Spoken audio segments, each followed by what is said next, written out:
तो आज हम जानेंगे इंडियन मैप के बारे में। इंडियन मैप के बारे में, क्योंकि अगर हम ज्योग्राफी पढ़ेंगे तो सबसे पहले हमें ज्योग्राफी में क्या मैप के बारे में ज्ञान होना ज़रूरी है, ठीक है ना। तो सबसे पहले हम जानेंगे इंडियन मैप के बारे में। इंडियन मैप के बारे में जानेंगे कि भारत जो है वर्ल्ड मैप में कौन से गोलार्ध में अवस्थित है, ठीक है ना। सबसे पहले तो ये छोटी सी चीज़ जाननी है।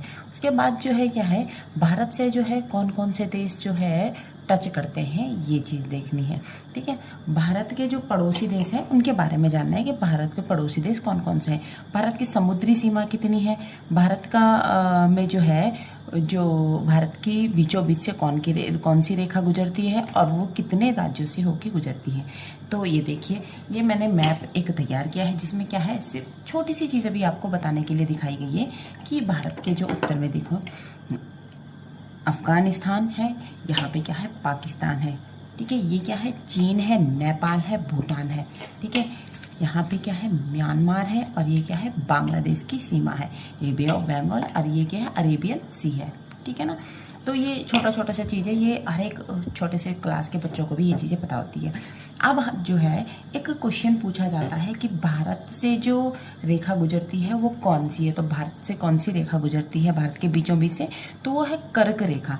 कर्क रेखा क्या है 23.5 डिग्री पे क्या है कर्क रेखा है, ठीक है। और कितने राज्यों से होकर गुजरती है, तो ये गुजरती है 8 राज्यों से होकर गुजरती है। तो इसे हम सीक्वेंस में याद करेंगे तो ज़्यादा बेटर है। सीक्वेंस में अगर हम बोलते हैं पूर्व से पश्चिम या पश्चिम से पूर्व की ओर, ठीक है ना। तो सबसे पहले क्या है गुजरात, फिर राजस्थान की सीमा देखो थोड़ा सा टच कर रही है, गुजरात के बाद राजस्थान, फिर मध्य प्रदेश, फिर छत्तीसगढ़, फिर झारखंड, फिर है पश्चिम बंगाल। पश्चिम बंगाल के बाद देखो आप सीधे आएगा त्रिपुरा और मिजोरम, ठीक है ना। मिजोरम आएगा, मेघालय नहीं, ठीक है ना, मिजोरम आएगा, ठीक है। क्या है इस सीक्वेंस में फिर से बोलिए, गुजरात, राजस्थान, मध्य प्रदेश, छत्तीसगढ़, झारखंड, झारखंड के बाद पश्चिम बंगाल, त्रिपुरा, मिजोरम, ठीक है ना। तो ये 8 राज्य क्या है भारत की सीमा को क्या करते हैं, भारत को जो है बीचों ही बीच से अलग करते हैं। ये सब बीच में कौन सी रेखा है भारत के, तो कर्क रेखा है जो 8 राज्यों से होकर गुजरती है।